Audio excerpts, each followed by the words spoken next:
The other Wiseman, in the hidden way of sorrow. Then again there was a silence in the Hall of Dreams, deeper and more mysterious than the first interval, and I understood that the years of Artaban were flowing very swiftly under the stillness of this clinging fog, and I caught only a glimpse here and there of the river of his life, shining through the shadows that concealed its course.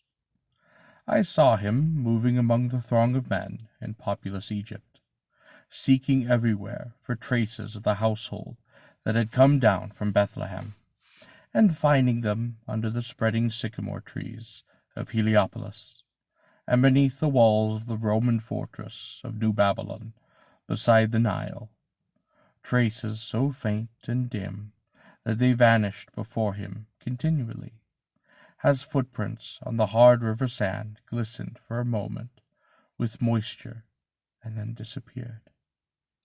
I saw him again at the foot of the pyramid, which lifted their sharp points into the intense saffron glow of the sunset sky, changeless monuments of the perishable glory and the imperishable hope of man.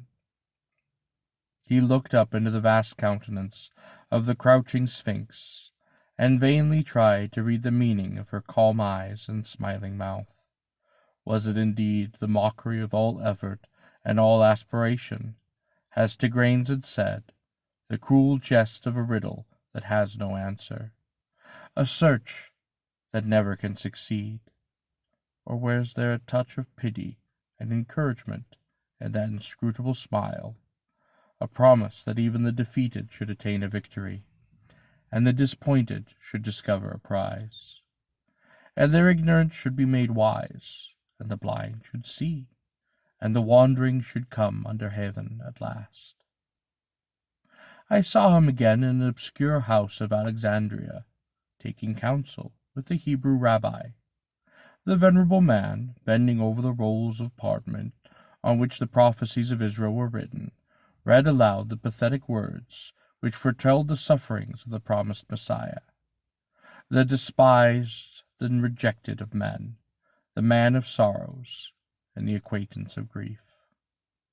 "And remember, my son," said he, fixing his deep-set eyes upon the face of Artaban, "the king whom you are seeking is not to be found in a palace, nor among the rich and powerful. If the light of the world and the glory of Israel had been appointed to come with the greatness of earthly splendor, it would have appeared long ago. For now no son of Abraham will ever again rival the power which Joseph had in the palaces of Egypt, or the magnificence of Solomon throned beneath the lions of Jerusalem. But the light for which the world is waiting is a new light, the glory that shall rise out of patience and triumphant suffering. And the kingdom which is to be established forever is a new kingdom, the royalty of perfect and unconquerable love. I do not know how this shall come to pass, nor how the turbulent kings and peoples of earth shall be brought to acknowledge the Messiah and to pay homage to him. But this I do know: those who seek him will do well to look among the poor and the lowly, the sorrowful and the oppressed. So I saw the other wise man again and again, traveling from place to place, and searching among the people of the dispersion, with whom the little family from Bethlehem might, perhaps, have found a refuge. He passed through countries where famine lay heavily upon the land, and the poor were crying for bread. He made his dwelling in plague-stricken cities, where the sick were languishing in the bitter companionship of helpless misery.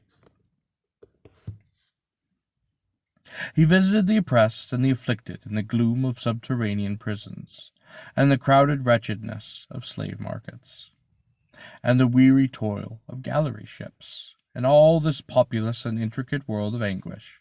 Though he found none to worship, he found many to help.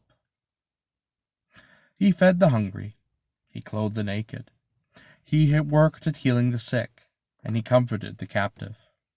And his years went by more swiftly than the weaver's shuttle that flashes back and forth through the loom while the web grows and the visible pattern is completed. It seemed almost as if he had forgotten his quest. But once I saw him for a moment as he stood alone at sunrise, waiting at the gate of a Roman prison. He had taken from a secret resting place in his bosom the pearl, the last of his jewels, and as he looked at it, a mellower luster, a soft and iridescent light, full of shifting gleams of azure and rose, trembled upon its surface, for it seemed to absorb some reflection of the colors of the lost sapphire and the lost ruby. So the profound secret purpose of a noble life draws into itself the memories of past joy and past sorrow.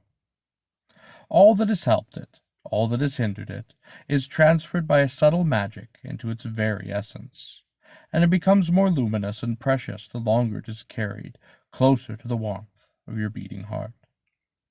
Then at last, while I was thinking of this pearl and its meaning, I heard the end of the story of the other wise man.